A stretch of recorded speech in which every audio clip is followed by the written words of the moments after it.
Selamat pagi, siang, sore, malam. Nama saya Monsignor Bagian Feano dengan NRP 50532510041.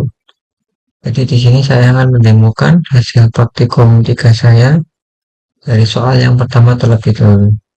Jadi di sini kita disuruh mencari uh, mean square error, mean absolute error, root mean square error, dan mean absolute percentage. Jadi dari fungsi yang terlebih dahulu, saya membuat variabel n bertipe data integer, dan saya membuat inputan juga untuk memasukkan ke dalam variabel n menggunakan scanf. Lalu saya membuat variabel bertipe data float, array actual 10.000 dan predicted 10.000. Lalu saya membuat looping untuk menerima input nilai actual dan dimasukkan ke dalam variabel actual sesuai dengan indeks dari mulai ke 0. Dan saya membuat juga untuk variabel predicted. Lalu saya membuat sebuah variabel bertipe data float MSE, yaitu merupakan pemanggilan dari fungsi MSE, dan berlaku juga untuk yang lain dari RMSE dan MAPE. Habis itu variabel tersebut dipanggil dan ditampilkan ke layar. Lalu di fungsi MSE itu bertipe data float dan memiliki parameter float actual, float predictor, dan integer n. Di dalamnya saya membuat sebuah variabel sum, ya, nilai awalnya itu 0. Saya membuat looping i sama dengan 0 jika i kurang dari n, i nya di plus. Lalu saya membuat variabel div yang isinya itu nilai actual mulai dari indeks i dikurangi dengan predicted indeks i. Nah, dimana misalkan actualnya indeks 0 dikurangi predicted indeks 0 juga, dan seterusnya. Lalu sumnya itu ditambahkan sama dengan hasil dari div tadi dikalikan dengan div, dan di return habis itu return sum dibagi dengan n. Ini mengikuti dari rumus yang diberikan soal. Habis itu lanjut ke fungsi MAE, itu juga sama, tapi bedanya itu hanya di rumus yang diberikan soal. Di yang pertama saya juga membuat variabel sum, dan saya membuat looping juga, tapi dalamnya itu sumnya itu ditambahkan sama dengan dari fungsi mat.h, yaitu fab, yaitu yang isinya dilemparkan nilai actual indeks i dikurangi dengan predicted indeks i, jadi ternyata sum dibagikan dengan n. Untuk yang fungsi selanjutnya RMSE, yaitu merupakan akar dari fungsi MSE, di langsung di return menggunakan fungsi sqrt dari metode h yang isinya itu memanggil fungsi MSE dan memasukkan nilai actual, predicted, dan n. Untuk yang fungsi terakhir sama seperti fungsi yang pertama dan kedua. Jadi saya membuat sebuah variabel sum bertipe data float, nilai pertamanya itu 0 namanya. Lalu saya membuat looping untuk menambahkan sum ditambah sama dengan fabs nilai actual indeks i dikurangi predicted indeks i, habis dikurangi dibagi dengan nilai aktual indeks I dikalikan 100. Di situ setelah di looping dikembalikan nilai sum dibagi dengan n, baru ditampilkan ke layar. Fungsi ini semua mengikuti dari rumus yang diberikan di soal. Jika dijalankan,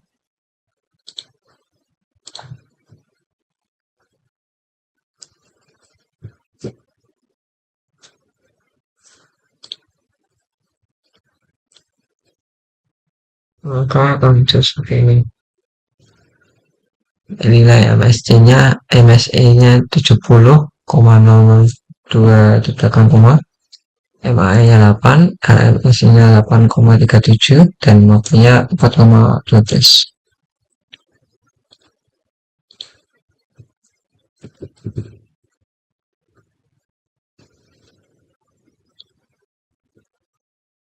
Untuk yang kedua, contoh kedua, MSC-nya itu 2,50, MAE-nya 7,50, RMSC-nya 7,91, dan AP-nya 4,90.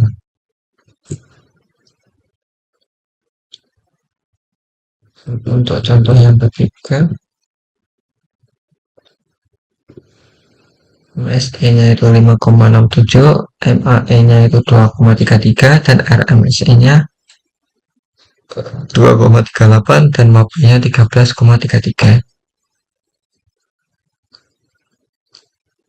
Jadi itu aja penjelasan dari soal yang satu. Kita lanjut ke soal yang kedua.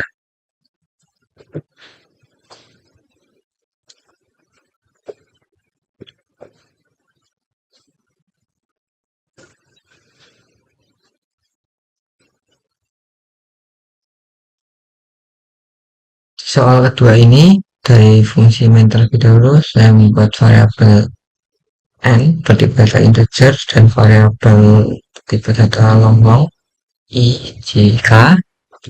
Lalu saya membuat scanf untuk menerima input dan dimasukkan ke dalam variabel n, i, j, dan k.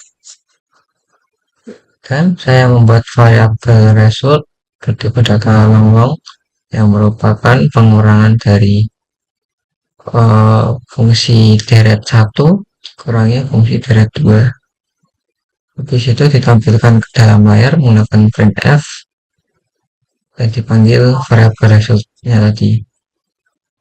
Oke, lalu di fungsi deret 1 bertipe data long memiliki parameter integer n dan long i dan long j. Jadi di dalamnya, jika n-nya sama dengan 0, maka dikembalikan nilai i, dan jika nilai n-nya 1, dikembalikan nilai j. Soal itu tampilkan contohnya, dan itu ada polanya. Jadi pola yang pertama itu dari n-nya 0, itu memang dikembalikan i, habis itu j, i, j, i, j. Jadi berurutan. Oke, habis itu dikembalikan pemanggilan fungsi rekursi lagi, deret 1, n-nya itu dikurangi dengan 1, dan dikembalikan i dan j. Ditambahkan dengan rekursi deret 1 lagi, tapi n-nya dikurangi dengan 2, i dan j. Ini dapat dari mana? Karena di soal itu dijelaskan jika n-nya lebih dari 1, maka fungsinya itu seperti ini tadi, deret 1 n dikurangi 1 ij ditambahkan dengan deret 1 juga n dikurangi 2 ij. Saya hanya mengikuti yang ada di soal. Lalu untuk fungsi deret kedua ini sama, tapi bedanya itu dia itu dikurangi dengan k, jadi ditambahkan di parameternya long k, dalamnya itu juga masih sama. Jika n-nya sama dengan 0, dia mengembalikan i, dan jika n-nya sama dengan 1, dia mengembalikan j. Habis itu dia return deret 2 n dikurangi 1 dan dilemparkan lagi variabel i, j, J dan K ditambahkan deret 2, N-nya dikurangi 2, lemparkan lagi nilai I, J, dan K, itu dikurangi nilai K. Seperti itu. Maka simbol cabang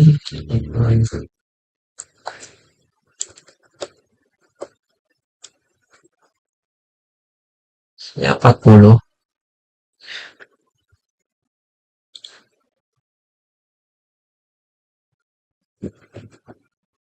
Yang kedua, contoh kedua, hasilnya 154. Seperti itu. Mungkin itu aja penjelasan dari soal yang nomor 2. Kita lanjut ke soal yang nomor 3.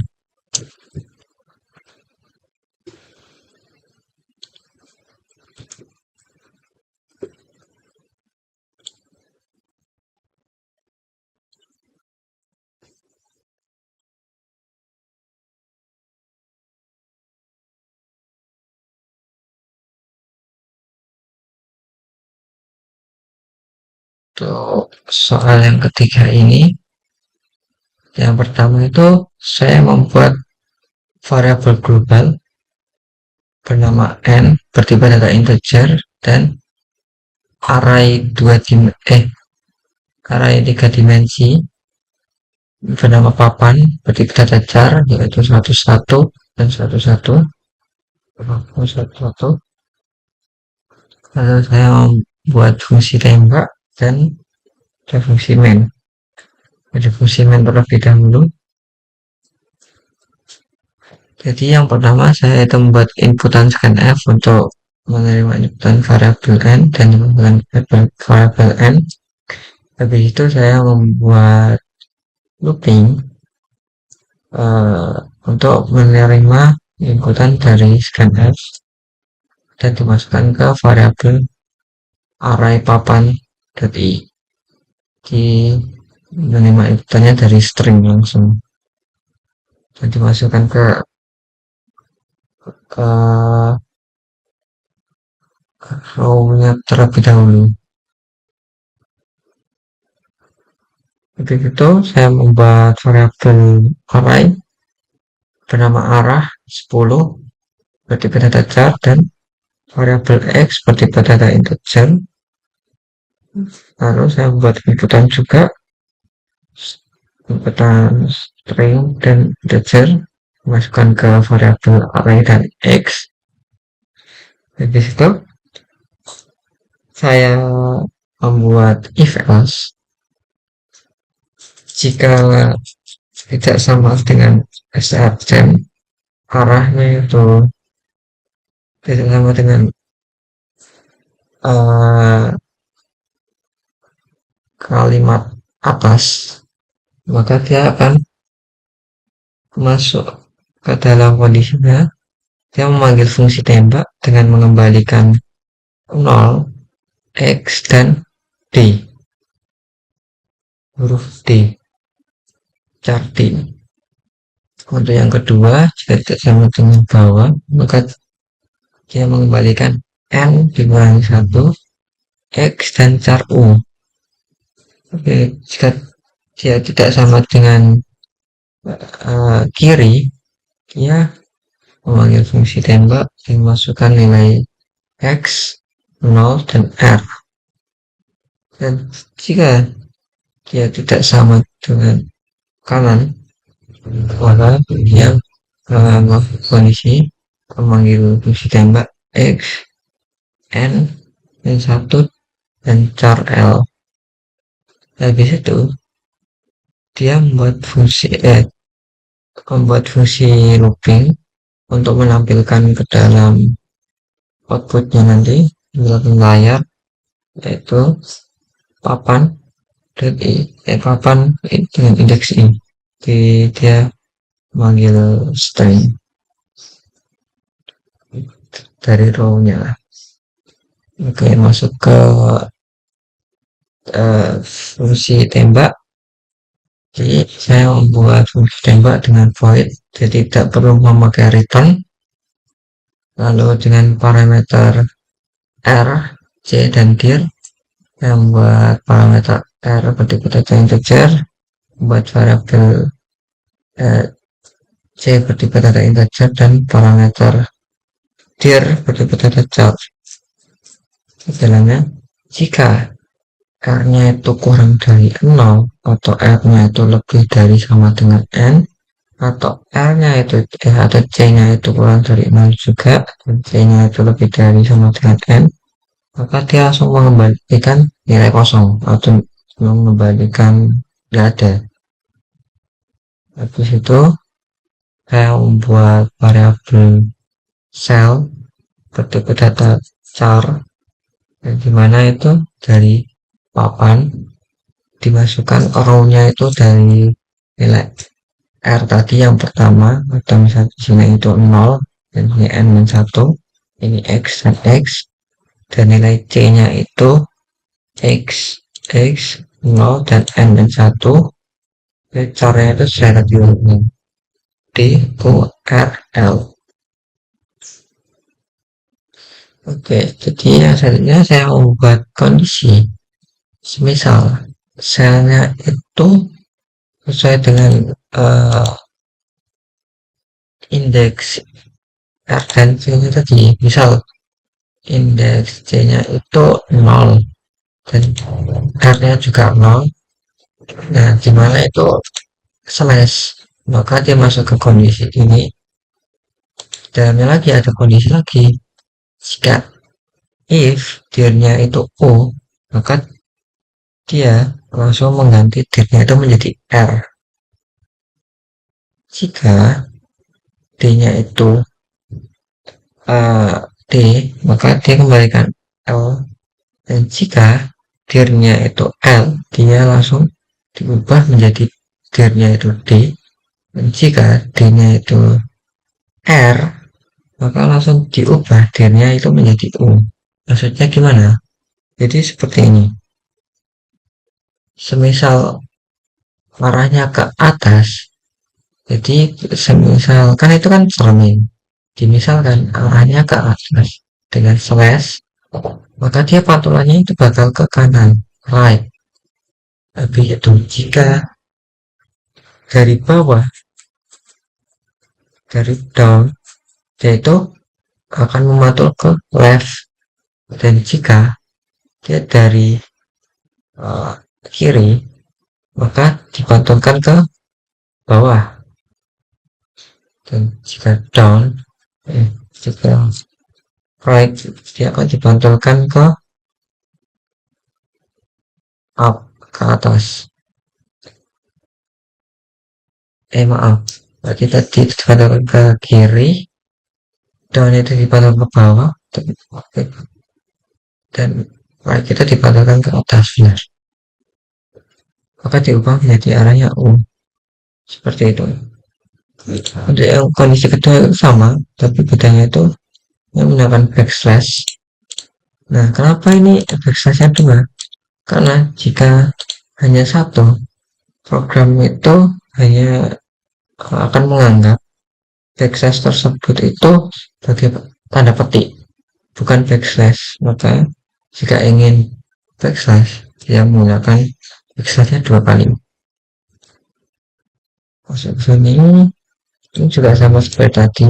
Jika backslash, jika dir-nya itu O, maka langsung diubah dir-nya menjadi L. Jika dir-nya itu D, maka diubah menjadi dir-nya itu R. Dan jika dir-nya itu L, maka diubah menjadi dir-nya itu U. Dan jika dir-nya itu R, maka diubah menjadi dir-nya itu D. Jadi perumpamannya itu gini. Jika tadi dir-nya itu O, maka dia dari atas, dia dari bawah dilemparkan ke kiri, dilemparkan ke left. Lalu jika dir-nya itu D, dia dari atas bawah dilemparkan ke R pantulannya. Dan jika dir-nya itu L, dia dipantulkan ke atas. Dan jika dir-nya itu dari ke kanan, maka dipantulkannya ke D, ke down. seperti itu. Di yang kondisi pertama ini merupakan arah dari pantulannya, seperti itu. Arahnya itu ke atas, ke bawah, ke kanan, atau ke kiri. Itu selanjutnya, jika kondisinya itu bukan slash atau backslash, dia akan masuk ke else, yang dimana ini juga ada percabangan lagi, yang dimana jika dirnya itu U atau dirnya itu D, maka dia akan masuk ke percabangan lagi if papan R dan C sama dengan minus atau char minus, maka diubah menjadi plus. Dan jika papannya itu value-nya char titik, maka diubah menjadi char as atau garis lurus. Maksudnya kemana? Jadi di sini kan jika arahnya ke atas atau arahnya ke bawah, jika di soal itu disebutkan jika minus, maka diubah menjadi plus. Jadi pantulannya itu bisa ke atas, ke bawah, ke kanan, ke kiri. Dan jika hanya titik, maka pantulannya itu hanya ke atas atau ke bawah. Untuk kondisi yang selanjutnya, jika dirnya itu L atau dirnya itu R, kanan atau kiri, ini masuk lagi. Jika papannya itu value-nya char garis lurus, maka diubah menjadi plus. Dan jika papannya itu titik, maka akan diubah menjadi minus. Maksudnya gimana? Kayak tadi yang atasnya. Jadi kanan kirinya ini, jika papannya lurus, maka diubah dengan pantulannya kanan kiri atas bawah. Jika papannya itu titik, maka diubah menjadi pantulannya ke kanan atau ke kiri saja. Seperti itu. Oke, setelah melewati dari percabangan yang panjang ini, bawahnya lagi itu ada percabangan, tapi bedanya percabangan ini hanya memanggil percabangan selanjutnya, memanggil fungsi rekursi selanjutnya. Jadi jika dirnya itu U, maka dia memanggil lagi fungsi tembak dan mengembalikan nilai R-nya itu min 1, C, dan dir. Jika dirnya itu D, maka dia memanggil lagi fungsi tembak, R-nya itu plus 1, C, dan dir. Jika dirnya itu L, maka dia akan mengembalikan fungsi tembaknya itu R, C min 1, dir. Dan jika dirnya itu R, dia mengembalikan fungsi tembak R, C plus 1, dir. Maksudnya gimana? Semisal mulai dari atas saja, dan ini itu D, jadi D itu R-nya itu plus 1, dari nolnya itu ditambahkan 1 dari misalnya tadi kan 0 itu ditambahkan 1, jadi arah yang kanan.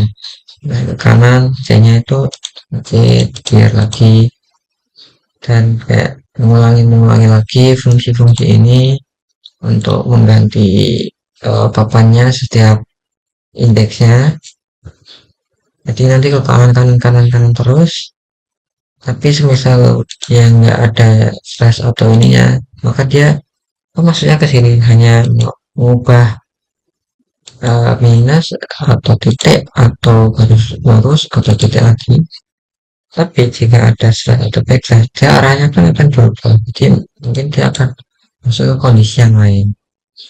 Jika R-1 itu misal dari U, dari atas, R-nya itu min satu, jadi itu dari ke belakang.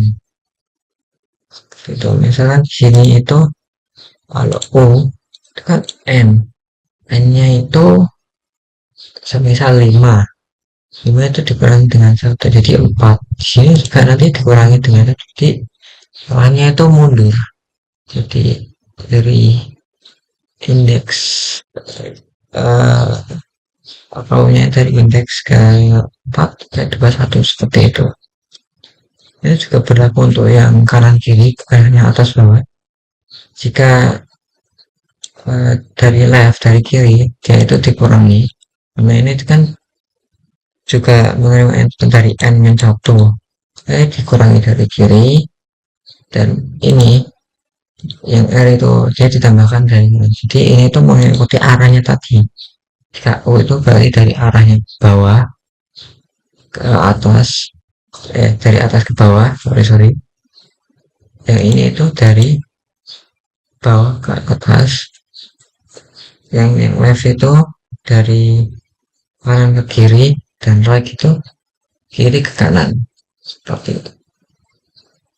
Kita langsung saja.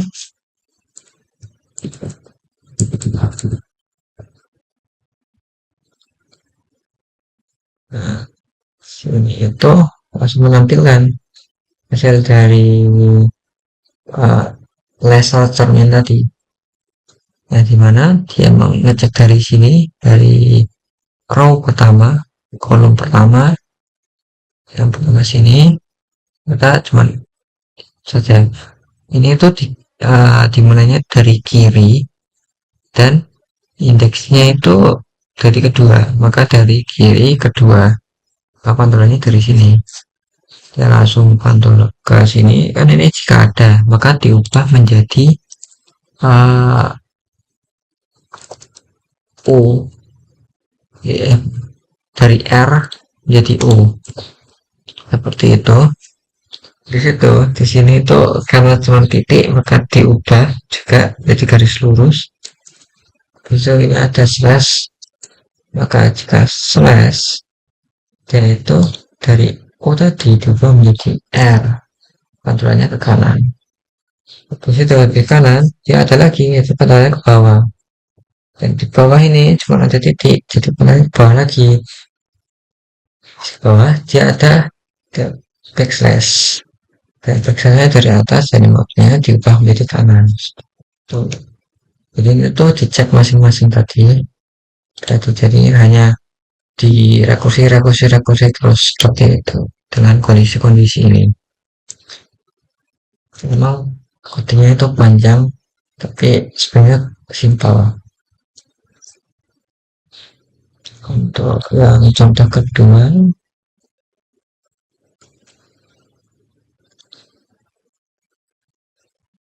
nah dia itu dari atas atas satu, jadi dia dari atas, dan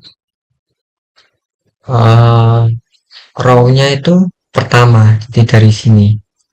Ini dia mengubah menjadi garis lurus, terus ke bawah. Itu kan di kirinya dan di kanannya, di bawahnya juga nggak ada apa-apa. Maka dia mengubah menjadi plus, karena bisa memantulkan ke segala arah. Itu yang kiri juga diubah menjadi minus, yang kanan juga diubah menjadi minus, tapi yang kanan itu dipantulkan karena ada yang kanan lagi itu ada backslash, dipantulkan ke bawah, dan di bawah juga berubah menjadi garis lurus, dan di bawahnya lagi diubah menjadi arahnya ke kiri karena ada slash, dan ini juga dia ubah lagi jadi ke atas. Tapi kan di sini dia mengubahnya dari sini kan, dari yang pertama diubah tulis cek. Karena di sini dia udah diubah menjadi garis lurus, maka dia tidak mengembalikan apa-apa. Jadi ini jika ada itu bukan, dia karena dia udah jadi ini, dia karena di sini ada kondisinya, jadi ya udah. Nah, di kondisinya ini ya ada garis lurus seperti itu. Tadi ubah ke atas, dia tidak memberikan apa-apa. Jadi hanya itu penjelasan soal yang ketiga ini. Kita akan lanjut ke soal yang keempat.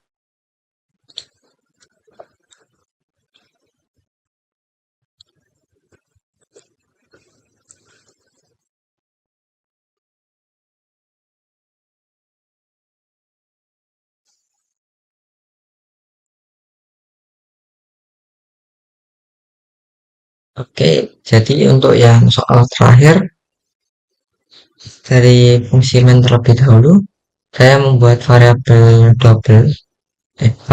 b berdiri data double dan variabel n berdiri data long. Lalu saya membuat inputan scanf untuk dimasukkan ke dalam variabel b dan n. Habis itu saya membuat printf untuk menampilkan outputnya itu layar.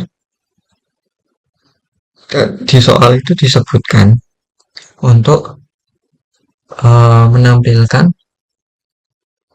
8 angka di belakang koma. Jadi saya di sini membuat titik 8 LF karena fungsinya itu berdiri data double.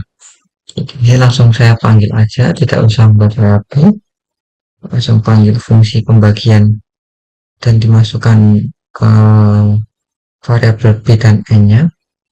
Lalu kita lanjut ke fungsinya, yaitu fungsi pembagian berdiri data double dengan parameter b berdiri data double dan parameter n berdiri data long.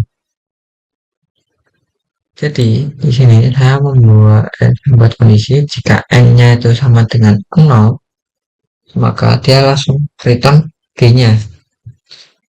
Jadi misalkan di soal itu kan b ditambah b per b ditambah b per b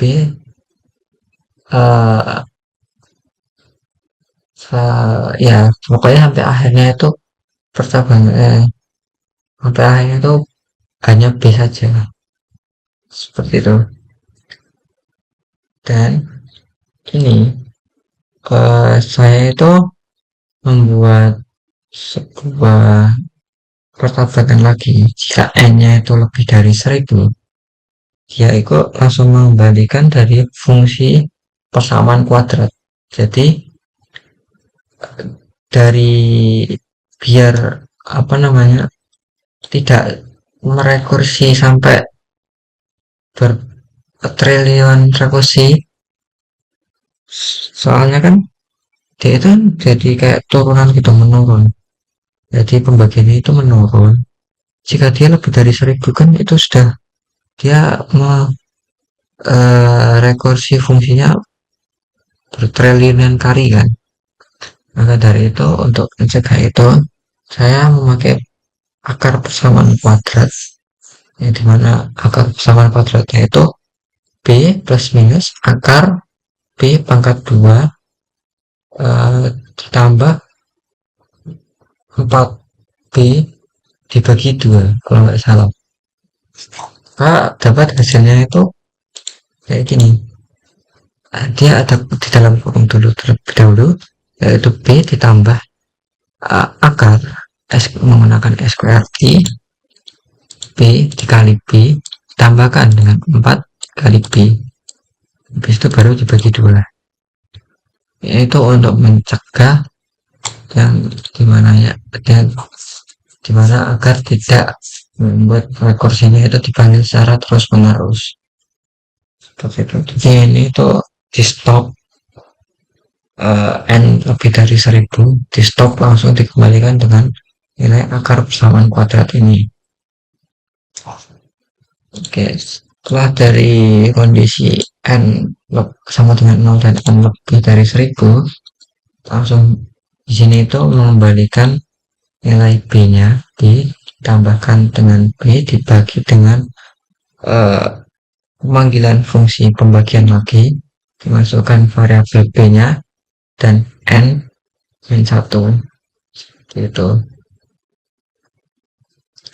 Jadi sini saya akan mencoba jika satu-satu, maka dia akan mengembalikan fungsi mengembalikan hasilnya 2, dan itu ada 8 angka di belakang koma. Jadi ini kan, jadi yang dari pertama itu variabel itu karena dia 1, K1 ditambahkan dengan 1, tapi bawahnya cuma 1, jadi 1 ditambah dengan 1 dibagi 1, maka hasilnya itu 2. Nah, jika 2 itu ini, jadi ini tuh 1, jadi sebab 1 ini angkanya itu 1 ditambahkan dengan 1 dibagi dengan 1 ditambahkan dengan 1 dibagikan dengan 1. Jadi yang turunan pertamanya itu hasilnya kan 2 tuh pembagiannya. Nah, 1 ditambahkan dengan 1 per 2 itu hasilnya 1,5 seperti itu. Dan jika dari ini pada default of dan juga ya 2,75 itu kan angkanya itu 2 ditambahkan dengan 2 dibagi 2 ditambahkan dengan 2 dibagi 2 ditambahkan dengan 2 dibagi 2. Nah, yang hasilnya itu nantinya itu 2,75 seperti itu. Jadi itu saja penjelasan dari keempat soal praktikum saya modul 3. Kenapa saya menjelaskan 4 soal ini? Karena saya itu AC-nya itu cuman AC 0. Jadi seperti yang Mas Mitra sampaikan, didemokan hasil yang soalnya tidak AC. Maka karena saya AC 0, maka saya menjelaskan 4 soal ini. Ya, mungkin itu saja hasil demo saya kali ini. Jika ada salah kata, mohon maaf. Wassalamualaikum warahmatullahi wabarakatuh. Terima kasih.